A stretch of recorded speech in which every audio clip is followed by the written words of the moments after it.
Hello दोस्तों, नमस्ते। आज हम लोग गांधी युग 1917 से 1947 तक आए हुए सभी प्रीवियस ईयर क्वेश्चन पेपर को सॉल्व करेंगे जो कि विभिन्न परीक्षाओं में पूछे गए हैं। चलिए दोस्तों, जल्दी जल्दी सॉल्व करते हैं। महात्मा गांधी ने सत्याग्रह क्रियाविधि सबसे पहले कहाँ प्रयुक्त की? तो चंपारण में। अंग्रेज पुलिस अफसर कैप्टन सैंडर्स किसके द्वारा गोली से मारा गया था? तो भगत सिंह। जय हिंद का नारा किसने दिया? सुभाष चंद्र बोस ने। निम्नलिखित में से किस वर्ष में मुस्लिम लीग ने एक पृथक राष्ट्र का संकल्प मतलब पाकिस्तान प्रस्ताव स्वीकार किया था? तो 1940 में। वर्ष 1947 के बाद निम्नलिखित में से किस राज्य को भारत संघ में सैनिक कार्रवाई द्वारा बलपूर्वक मिलाया गया? तो हैदराबाद। किसने कहा तुम मुझे खून दो मैं तुम्हें आज़ादी दूंगा? तो सुभाष चंद्र बोस। देशबंधु की उपाधि संबंधित है? तो चित्तरंजन दास। कांग्रेस का 1929 का अधिवेशन जिसमें पूर्ण स्वराज का लक्ष्य घोषित किया गया था, कहाँ पर हुआ था? तो लाहौर में। कांग्रेस ने भारत छोड़ो आंदोलन का प्रस्ताव किस वर्ष पारित किया? तो 1942 में। सुभाष चंद्र बोस ने सिंगापुर में दिल्ली चलो का नारा दिया तो कब दिया? तो 1943 में। देखेंगे दोस्तों, ये अब्दुल गफ्फार को सीमांत गांधी कहते हैं, सुभाष चंद्र बोस को नेताजी कहते हैं, मोहनदास करमचंद गांधी जी को महात्मा गांधी कहते हैं, रविन्द्रनाथ टैगोर को गुरुदेव कहते हैं। ऑप्शन 20 का सही है। असहयोग आंदोलन को क्यों निलंबित किया गया? तो चौरी चौरा में हुई हिंसक घटना के कारण। आगे देखते हैं। वर्ष 1919 में जलियांवाला बाग हत्याकांड कहाँ पर हुआ? तो अमृतसर में हुआ था। नमक सत्याग्रह किस ईस्वी में प्रारंभ हुआ? तो 1930 में। निम्नलिखित में से किस कृत्य के कारण भगत सिंह, राजगुरु और सुखदेव को 23 मार्च 1931 में फांसी दी गई थी? तो वर्ष 1928 में लाहौर में सैंडर्स की हत्या के कारण। निम्नलिखित में से किस अधिनियम के तहत बिना मुकदमा और दोष सिद्ध के ही विधि न्यायालय ने किसी भी व्यक्ति को कैद करने का प्राधिकार सरकार को दिया था? तो वर्ष 1919 का रॉलेट एक्ट। ठीक है दोस्तों, आगे देखेंगे 17 क्वेश्चन नंबर। महात्मा महात्मा गांधी और इरविन समझौता किससे संबंधित है? सविनय अवज्ञा आंदोलन से। ठीक है। स्वतंत्र भारत के प्रथम गवर्नर जनरल लॉर्ड माउंटबेटन थे। किस अधिनियम में पहली बार भारत के लिए संघीय संरचना प्रस्तुत की गई? तो 1935 का अधिनियम। काकोरी ट्रेन डकैती कांड के नायक कौन थे? तो राम प्रसाद बिस्मिल थे। 1919 के अधिनियम में द्वैत शासन धारणा को जिस व्यक्ति ने परिचित कराए वे थे जेम्स फोर्ड थे। निम्नलिखित में से किसने 23 फरवरी 1946 को रॉयल इंडियन नेवी के विद्रोहियों को आत्मसमर्पण के लिए राजी किया? तो वल्लभ भाई पटेल और मोहम्मद अली जिन्ना। 20 सितंबर 1932 को यरवदा जेल में महात्मा गांधी ने आमरण अनशन किसके विरोध में किया था? तो रैमसे मैकडोनाल्ड के सांप्रदायिक पंचायत के विरुद्ध। आगे देखते हैं दोस्तों।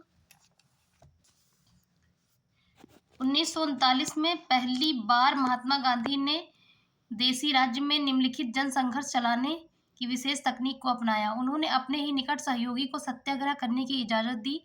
वह निकट सहयोगी था राजकोट में वल्लभ भाई पटेल थे। निम्नलिखित आंदोलन में किसमें महात्मा गांधी ने भूख हड़ताल को एक हथियार के रूप में पहली बार प्रयोग किया? तो 1918 का अहमदाबाद मील मजदूर हड़ताल। ठीक है।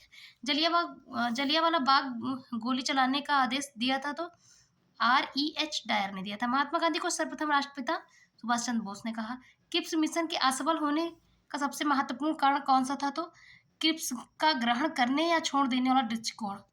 आगे देखते हैं दोस्तों। Question number 29। भारतीय राष्ट्रीय कांग्रेस के सबसे अधिक समय तक अध्यक्ष कौन रहे? तो अबुल कलाम आजाद। 30 देखेंगे। जब 15 अगस्त 1947 को भारत में पहली आज़ादी का जश्न मनाया गया तब महात्मा गांधी कोलकाता में थे। 31 देखेंगे। भारत एवं पाकिस्तान का विभाजन किस योजना के तहत हुआ? तो लॉर्ड माउंटबेटन योजना के तहत हुआ था। महात्मा गांधी की हत्या कब हुई? तो 30 जनवरी 1948 को हुई थी। कौन सा भारतीय स्वतंत्र भारत का पहला गवर्नर जनरल बना? तो C राजगोपालचारी। कायदे आजम किसे कहा जाता है? तो मोहम्मद अली जिन्ना को। सरदार वल्लभ भाई पटेल को जाना जाता है राज्यों के पुनर्गठन के लिए और लौह पुरुष के रूप में। आगे देखेंगे। गांधी जी किस गोलमेज सम्मेलन के लिए लंदन गए थे? तो द्वितीय गोलमेज सम्मेलन के लिए। नेक्स्ट देखेंगे क्वेश्चन नंबर 37 दोस्तों। असहयोग आंदोलन शुरू करने के समय भारत के वायसराय लॉर्ड चेम्सफोर्ड थे। भारतीय स्वतंत्रता आंदोलन के दौरान चर्चित पुस्तक इंडियन फॉर इंडियंस के लेखक चित्तरंजन दास थे। पंजाब के भूतपूर्व लेफ्टिनेंट गवर्नर माइकल ओडायर की हत्या उधम सिंह ने की थी। साइमन कमीशन भारत में 1928 में आया था। भारतीय कम्युनिस्ट पार्टी का अस्तित्व किस वर्ष में आया? तो 1921 में आया। महात्मा गांधी के राजनीतिक गुरु गोपाल कृष्ण गोखले हैं। सारे जहां से अच्छा हिंदुस्तान हमारा के रचनाकार इकबाल दीनबंधु के नाम से जाने जाते हैं तो चित्तरंजन दास जाने जाते हैं। ठीक है दोस्तों, आगे देखेंगे question number 45। My experiment with truth के रचनाकार है महात्मा गांधी। क्रमानुसार व्यवस्थित करें तो सबसे पहले क्या हुआ था? असहयोग आंदोलन हुआ था, फिर साइमन कमीशन भारत आया था, फिर गांधी इरविन समझौता हुआ था, फिर पूना पैक्ट हुआ था। पूना पैक्ट 1932 में हुआ था गांधी जी और अंबेडकर जी के बीच में। ठीक है, अब 47 देखेंगे। दंडी यात्रा में महात्मा गांधी ने कितनी दूरी तय करके नमक कानून का विरोध किया था? तो 385 किलोमीटर या फिर 241 मील। ठीक है, गांधी जी ने किस कानून को काला कानून कहा था? Rowlatt act 1919। आगे देखेंगे। चंपारण सत्याग्रह के दौरान महात्मा गांधी के साथ कौन शामिल थे? तो राजेंद्र प्रसाद व अनुग्रह नारायण सिंह। कौन आजाद हिंद फौज INA संबंधित नहीं है? तो RC दत्त। स्वराज पार्टी की स्थापना किस वर्ष हुई? तो 1923 में। कांग्रेस का प्रथम विभाजन 1907 में सूरत अधिवेशन में हुआ। इसमें दूसरा विभाजन मुंबई में 1918 में हुआ। अब क्वेश्चन नंबर हम लोग 53 देखेंगे दोस्तों। किसे लोकप्रिय नाम लाल कुर्ती कमीजों के नाम से जाना जाता है? तो खुदाई खिदमतदार को। ठीक है, 54 देखेंगे। भारतीय राष्ट्रीय कांग्रेस 1947 में देश के विभाजन पर सहमत हो गई, इसका मुख्य कारण क्या था? कांग्रेस बड़े पैमाने पर सांप्रदायिक दंगों को टालना चाहती थी। ठीक है, नेक्स्ट क्वेश्चन देखेंगे। वर्ष 1919 से पंजाब में हुए क्रूर अत्याचारों के विरोध स्वरूप ब्रिटिश सरकार से प्राप्त सर की उपाधि किसने लौटा दी? तो रविन्द्रनाथ टैगोर ने। नेक्स्ट देखेंगे 56। स्वतंत्रता प्राप्ति के समय महात्मा गांधी कांग्रेस के सदस्य नहीं थे। ठीक है, 57। जलियांवाला बाग के नरसंहार के समय भारत का वायसराय लॉर्ड चेम्सफोर्ड था। 58 देखिए। कौन सी पुस्तक जवाहरलाल नेहरू द्वारा लिखी गई थी? तो डिस्कवरी ऑफ इंडिया। ठीक है, 59 देखेंगे। नेहरू रिपोर्ट को अंतिम रूप से अगस्त 1928 में आयोजित सर्वदलीय सम्मेलन में स्वीकार किया गया था। इस सम्मेलन की अध्यक्षता डॉक्टर अंसारी जी ने किया था। ठीक है, 1923 ईस्वी में चित्तरंजन दास एवं मोतीलाल नेहरू ने कहाँ स्वराज पार्टी की स्थापना की थी? तो इलाहाबाद।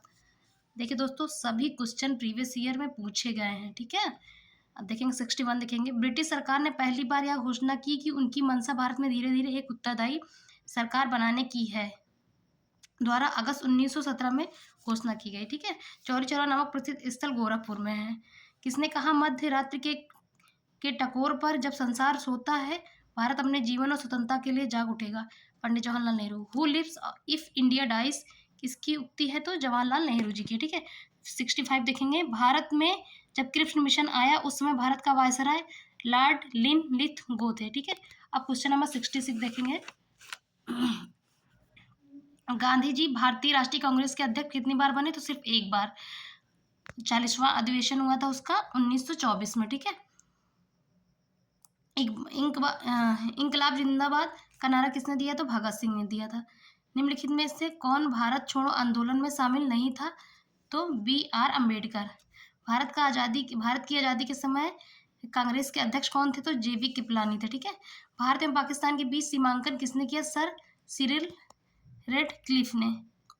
महात्मा गांधी ने हिंद स्वराज की रचना की थी जब जहाज से इंग्लैंड से दक्षिण अफ्रीका यात्रा कर रहे थे। इंडियन लिबरल फेडरेशन की स्थापना किसने की? तो SN बनर्जी ने की। ठीक है, दक्षिण अफ्रीका में महात्मा गांधी द्वारा प्रकाशित पत्रिका का नाम इंडियन ओपिनियन था। ठीक है, 74 देखेंगे। सबने अवज्ञा आंदोलन 1930 की पराकाष्ठा में गांधी जी ने किसके साथ समझौते पर हस्ताक्षर किया? लॉर्ड इरविन के साथ। वर्ष 1932 में अखिल भारतीय हरिजन संघ के संस्थापक महात्मा गांधी थे। कहाँ 21 अक्टूबर 1943 को स्वतंत्र भारत की आज़ादी हिंद सरकार की घोषणा की गई थी? तो सिंगापुर। भारत के पहले स्वतंत्रता संग्राम के संदर्भ में निम्न घटनाओं पर विचार कीजिए। मेरठ षड्यंत्र केस, गांधी इरविन समझौता, मैकडोनाल्ड का सांप्रदायिक पंचाट। इन घटनाओं का सही कालानुक्रम है तो पहले मेरठ समझौता हुआ था, मेरठ षड्यंत्र केस हुआ था, फिर गांधी इरविन समझौता हुआ था, फिर मैकडोनाल्ड का सांप्रदायिक पंचाट। ठीक है, अब देखेंगे दोस्तों, भारतीय स्वतंत्रता संग्राम के दौरान साइमन कमीशन की नियुक्ति की निम्न उद्देश्य के लिए की गई थी। 1919 के सुधारों की प्रगति की समीक्षा के लिए। नेक्स्ट देखेंगे क्वेश्चन नंबर 79। ठीक है, द इंडियन स्ट्रगल के लेखक कौन है? सुभाष चंद्र बोस हैं। ठीक है, अब इंडिया इन ट्रांजिशन के लेखक है एम.एन. रॉय। ठीक, और wake up India Annie Besant, transfer of power in India के लेखक हैं वीपी मेनन। ठीक है, अब नेक्स्ट देखेंगे 80 क्वेश्चन। भारत छोड़ो आंदोलन के समय इंग्लैंड का प्रधानमंत्री चर्चिल थे। ठीक है, 1947 के भारतीय राष्ट्रीय कांग्रेस के दिल्ली अधिवेशन की अध्यक्षता राजेंद्र प्रसाद ने की। भारतीय राष्ट्रीय कांग्रेस का 1938 का अधिवेशन किस शहर में हुआ? तो हरिपुरा, जो कि गुजरात में है। ठीक है, 1927 की बटलर कमेटी का उद्देश्य था भारतीय सरकार तथा देशी राज्यों के बीच संबंधों को सुधारना। भारत छोड़ो आंदोलन का नेतृत्व किया था तो महात्मा गांधी ने किया था। करो या मरो का नारा किसने दिया? तो महात्मा गांधी ने दिया। निम्नलिखित में से किसने भारतीय राष्ट्रीय कांग्रेस के कराची अधिवेशन 1931 की अध्यक्षता की? तो सरदार वल्लभ भाई पटेल ने। ठीक है, भारत में साइमन कमीशन के बहिष्कार का मुख्य कारण था सभी सदस्य अंग्रेज थे। भारत में द्वैत शासन का प्रारंभ किया मॉन्टेग्यू चेम्सफोर्ड एक्ट 1919 से। ठीक है, अब देखेंगे दोस्तों हम लोग अगस्त प्रस्ताव मॉन्टेग्यू चेम्सफोर्ड के समय आया था, अगस्त की घोषणा, और अगस्त प्रस्ताव लिथुगो के समय, अगस्त संकल्प महात्मा गांधी के समय, प्रत्यक्ष कार्रवाई एम.ए. जिन्ना ने। ठीक है, अब क्वेश्चन देखेंगे 90 क्वेश्चन। निम्न में से किस आंदोलन में सरदार वल्लभ भाई पटेल ने मुख्य भूमिका निभाई थी? तो बारडोली सत्याग्रह आंदोलन। ठीक है, जो कि गुजरात में है। किसने असहयोग आंदोलन के दौरान विदेशी कपड़ों का जलाया जाना निष्ठुर बर्बादी बताया था? रविन्द्रनाथ टैगोर ने। भारत छोड़ो प्रस्ताव का आलेख बनाया था महात्मा गांधी ने। भारत के स्वतंत्रता आंदोलन के दौरान महात्मा गांधी द्वारा स्थापित साबरमती आश्रम किस नगर के बाहर स्थित है? तो अहमदाबाद। त्रिपुरी संकट की समाप्ति के बाद कांग्रेस का अध्यक्ष किसे चुना गया? राजेंद्र प्रसाद को। ठीक है, किसने सुझाव दिया था कि स्वतंत्रता प्राप्ति के बाद भारतीय राष्ट्रीय कांग्रेस समाप्त कर दिया जाए? तो महात्मा गांधी ने कहा था। भारतीय राष्ट्रीय कांग्रेस के त्रिपुरी सम्मेलन में वर्ष 1939 में सुभाष चंद्र बोस को कांग्रेस का अध्यक्ष चुना गया था। यह त्रिपुरी कहाँ है? तो जबलपुर मध्य प्रदेश में है। महात्मा गांधी दक्षिण अफ्रीका से भारत किस वर्ष लौटे? तो 1915 में। गांधी जी की मृत्यु पर किसने कहा हमारे जीवन से प्रकाश चला गया? तो जवाहरलाल नेहरू ने कहा। फिनिक्स फॉर्म की स्थापना किसने की? तो महात्मा गांधी ने की। इंकलाब जिंदाबाद का नारा मोहम्मद इकबाल ने दिया। कवि इकबाल जिन्होंने सारे जहां से अच्छा लिखा भारत किस स्थान से संबंधित? तो पंजाब से। मुस्लिम लीग ने मुक्ति दिवस कब मनाया? तो 1939 में। 1937 के चुनावों में कांग्रेस द्वारा बहुमत प्राप्त प्रांतों की संख्या थी 6। भारतीय मुसलमानों के पृथक राज्यों के लिए पाकिस्तान शब्द का प्रयोग सबसे पहले किसने किया? तो चौधरी रहमत अली ने। अब नेक्स्ट क्वेश्चन देखेंगे। भारतीय राष्ट्रीय कांग्रेस का वर्ष 1929 में लाहौर अधिवेशन, जिसमें अंग्रेजों से पूर्ण स्वतंत्रता पाने का संकल्प अंगीकृत किया गया था, जिसकी अध्यक्षता जवाहरलाल नेहरू जी ने की थी। ठीक है, और 1931 में सरदार वल्लभ भाई पटेल ने की थी, और 1930 में कोई अधिवेशन नहीं हुआ था। अब नेक्स्ट देखेंगे 1946 में बनी अंतरिम सरकार में राजेंद्र प्रसाद के पास कौन सा विभाग था? तो खाद्य और कृषि विभाग। ठीक है, वर्ष 1939 में कांग्रेस को छोड़ने के पश्चात सुभाष चंद्र बोस ने किस दल की स्थापना की? तो फॉरवर्ड ब्लॉक की स्थापना की थी। वर्ष 1946 में गठित अंतरिम कैबिनेट की अध्यक्षता किसने की? तो पंडित जवाहरलाल नेहरू ने की। किसने प्रसिद्ध चटगांव शस्त्रागार धावे की आयोजित किया था? धावे को आयोजित सूर्य सेन ने किया था। ठीक है, हंटर आयोग की नियुक्त की गई थी जलियांवाला बाग हत्याकांड की समीक्षा के लिए। भारत के विभाजन का बाल्कन प्लान उपज था लॉर्ड माउंटबेटन के मस्तिष्क का। किस भारतीय राष्ट्रवादी नेता ने जर्मनी और ब्रिटेन के बीच युद्ध को ऐसे ईश्वर प्रदत्त अवसर के रूप में देखा जिसमें भारतीयों को उस स्थिति का अपने हित में लाभ उठाने का मौका मिला? तो सुभाष चंद्र बोस ने। किसने कहा था मेरी पीठ पर किए जाने वाला प्रहार हर एक प्रहार ब्रिटिश साम्राज्य के ताबूत में एक कील सिद्ध होगी तो लाला लाजपत राय। निम्नलिखित में से कारण किसके कारण सार्वजनिक रोष की लहर उभरी जिसके फलस्वरूप जलियांवाला बाग में ब्रिटिश द्वारा जनसंहार की घटना घटी? तो दी रॉलेट एक्ट 1919। ठीक है। पुस्तक the story of the integration of Indian status किसने लिखी? तो वीपी मेनन जी ने लिखी। ठीक है। 1932 के पूना समझौते के साथ किसका सीधा संबंध था? भारतीय दलित वर्ग। ठीक है। पूना समझौता महात्मा गांधी और अंबेडकर जी के बीच में हुआ था। ठीक है। भारतीय स्वतंत्रता संघर्ष के दौरान निम्नलिखित में किसने फ्री इंडियन लीजन नामक सेना बनाई? तो सुभाष चंद्र बोस ने। नेक्स्ट क्वेश्चन देखेंगे हम लोग। गांधी जी के निम्नलिखित अनुयायियों में से कौन पेशे से एक शिक्षक थे? तो जेवी कृपलानी। वर्ष 1928 में हिंदुस्तान सोशलिस्ट रिपब्लिक एसोसिएशन की स्थापना किसने कहाँ हुई? तो दिल्ली में हुई। ठीक है। जलियांवाला बाग में प्रदर्शन के लिए क्यों लोग जमा हुए थे? किचलू व सत्यपाल के बंदी बनाए जाने के विरोध में प्रदर्शन के लिए। ठीक है। 1942 के आंदोलन में डॉक्टर राजेंद्र प्रसाद को किस जेल में कैद रखा गया? तो बांकीपुर जेल। जयप्रकाश नारायण किस पार्टी से जुड़े थे? तो सोशलिस्ट पार्टी से। ठीक है। अब मिलान करना है। बारदौली कहाँ है? गुजरात में है। चौरी चौरा उत्तर प्रदेश गोरखपुर में है। यरवदा महाराष्ट्र के पुणे में है। नोआखली गुजरात में है। ठीक है दोस्तों। नेक्स्ट देखते हैं।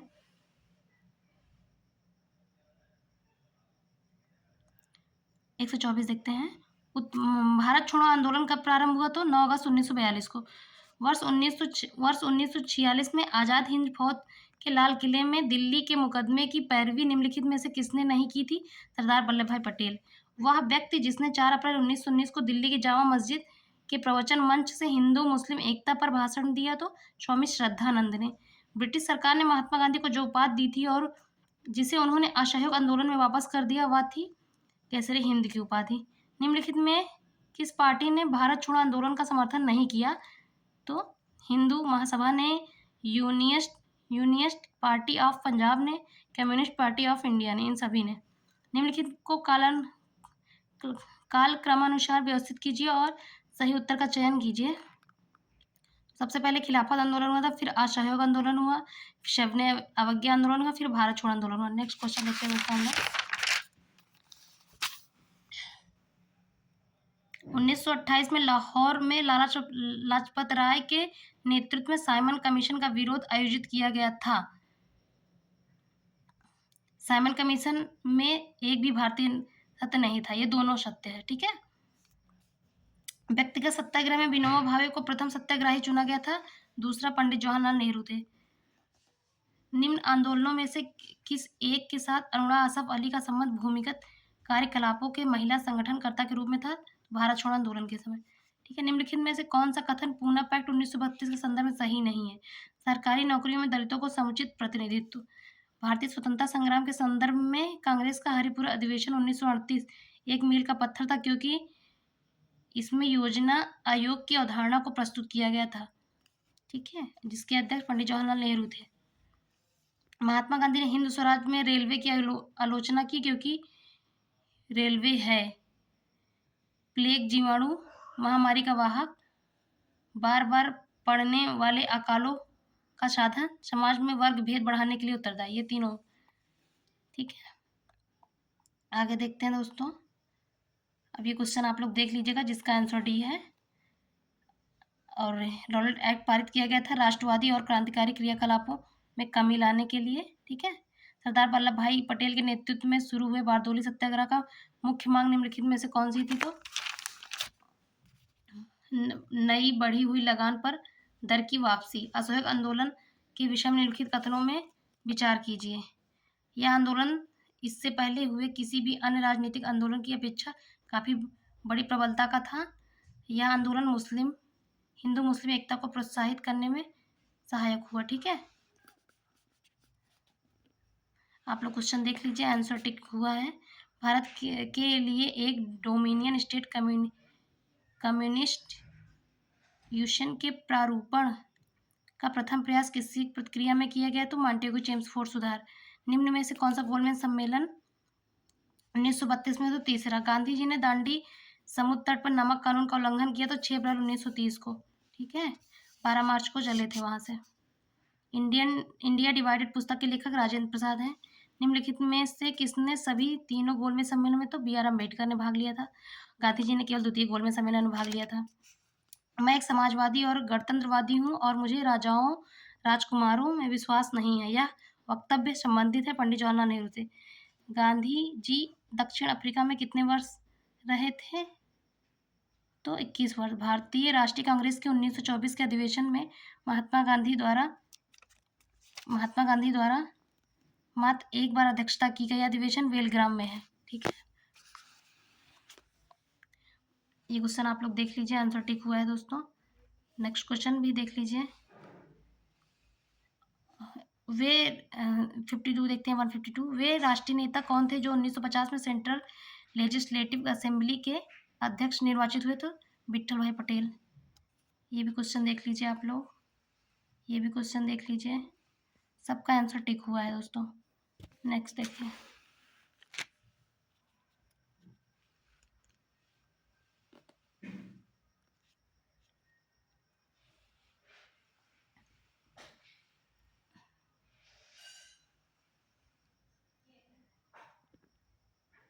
ठीक है दोस्तों, अगर आपको मेरा वीडियो अच्छा लगे तो please like share and subscribe my YouTube channel. Thank you.